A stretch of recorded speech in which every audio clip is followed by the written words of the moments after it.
اٹھتے بیٹھتے آتے جاتے استغفر اللہ ربی استغفر اللہ الذی لا الہ الا ہو الحی القیوم واتوب الیہ استغفر اللہ ربی من کل ذنب واتوب الیہ.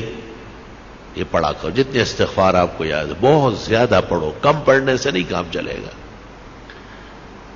کیونکہ دنیا کی تمام تکلیفیں، رنج اور غم، صدمہ اور مصیبت، فتنہ اور پریشانی سورت انفال میں ہے، استغفار سے ختم ہو جائے گا. استغفار ہمیں کرنا چاہیے.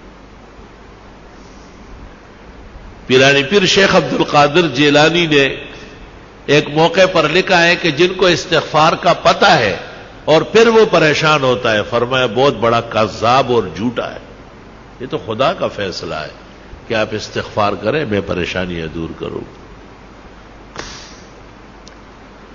اب یہ کہ ہمیں محبت چاہیے، آرام چاہیے، عزت چاہیے، حلال دولت چاہیے، وقار چاہیے، حفاظت چاہیے، خدا تیری نصرت چاہیے، بندوں کے ہر شر فساد سے بچت چاہیے.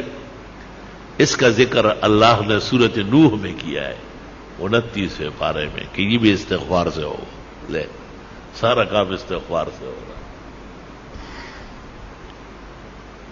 علماء نے اس طرح ایک مثال دی کہ اگر فرید گنج شکر، ان کے شیخ قطب الدین بختیار کاکی، ان کے شیخ معین الدین چشتی اور ان کے شیخ عثمان ہارونی اور ان سے بھی بڑے شیخ عبد القادر جیلانی اور سید علی حجویری داتا گنج بخش اور حسن بصری اور علی مرتضی اور چاروں مقرب ملائک، ان سے بھی آپ وظیفہ مانگیں. استغفار سے بڑھ کر کوئی وظیفہ نہیں دے. سب کا اتفاق استغفار پر ہوا.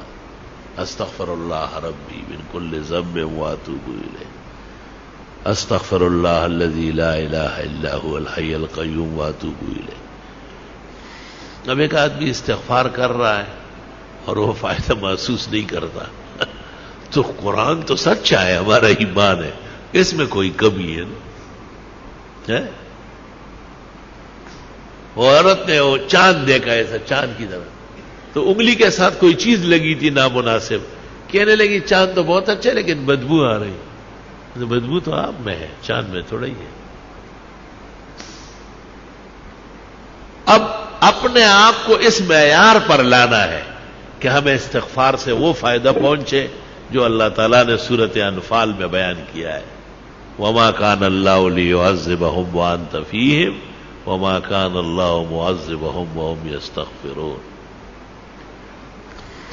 ایک ایسی نیکی اور ایسا عمل جو نبی کے برابر ہو یا نبی جیسی رحمتیں مل جائے، قرآن کی اس آیت میں ہے جو میں نے پڑھی کہ وہ استغفار کا عمل.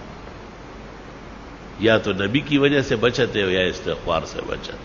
خوب استغفار کیا کرو. بعض راتیں مناؤ، باقاعدہ بعض اوقات منا لو کہ بھئی میں سحری میں اٹھوں گا اور سورج نکلنے تک استغفار کروں گا،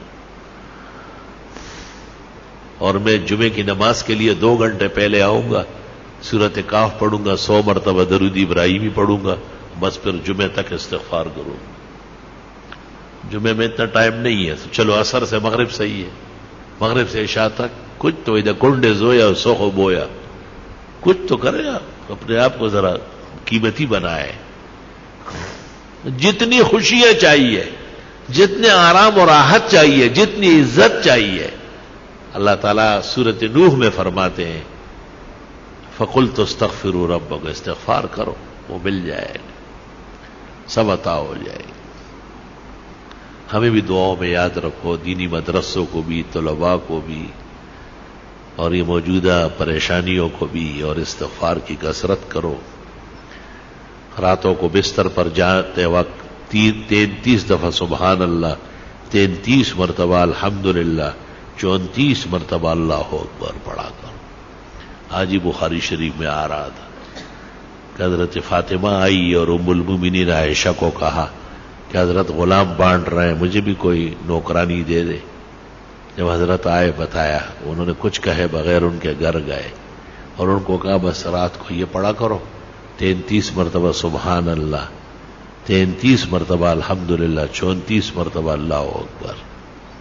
یہ دنیا بھر کے غلام کنیز آرام و راحت سے بہتر ہے. تسبیحات دائیں ہاتھ سے پڑھا کرو، بائیں ہاتھ سے اسلام میں کوئی تسبیح نہیں ہے. جو مسئلہ نہیں جانتے ان کو بتانا ضروری ہے، جو جاننے کے بعد بھی نہ مانے اللہ ان کو ہدایت کی توفیق دے. آپ کا کام اور ہمارا کام خیر آگے بڑھانا ہے، خیر منوانا ہماری ذمہ داری نہیں ہے. اللہ نے نبی کو کہا ہے انما علیک البلاغ وعلینا الحساب، آپ پہنچائیں، حساب میں خود کروں. تسبیحات جس طرح نمازوں کے بعد ہے اس سے زیادہ ضروری رات کو سوتے وقت ہے. بہتر ہے کہ باوضو ہو، بہتر ہے کہ پاک کپڑے پاک جسم ہو، بہتر ہے کہ بستر بھی صاف ستھرا پاک ہو، سفید پاک چادر بچھاؤ اس پر. بستر پر آنے کے بعد اگر کوئی حرج نہیں ہے، گرانی نہیں ہے، تو سورت الف لام میم سجدہ ایک بار اور سورت ملک ایک بار ہر رات کو پڑھنا سنت طریقہ ہے. قیامت کے دن شفاعت آسانی سے نصیب ہو جائے گی. قیامت کے دن کی تپش نہیں دیکھے گا، محسوس بھی نہیں کرے گا. لوگوں سے پوچھے گا کہ وہ قیامت کہاں ہے، وہ تکلیف کدھر ہے. فرشتے کہیں گے چل چل الف لام میم سجدہ اور سورہ ملک جو پڑھتے ہیں ان کو نہ قبر میں عذاب ہوتا ہے نہ میدان حشر میں ہوتا ہے. یا رب تیری کتنی عنایات و احسانات. اورنگزیب عالمگیر نے جو قرآن شریف لکھا ہے تو الف لام میم سجدہ اس پر بھی لکھ دیا 21 پارے میں کہ رات کو سوتے وقت الف لام میم سجدہ اور ملک پڑھا کرو. پھر 29 پارے میں جب سورت ملک آئی پھر لکھنے لگا تو کاتبان جو بیٹھے تھے انہوں نے کہا حضرت یہ لکھ چکے ہیں وہاں. آرام سے رہو. وہ الف لام میم سجدے پر لکھا، یہ سورت ملک پر لکھا.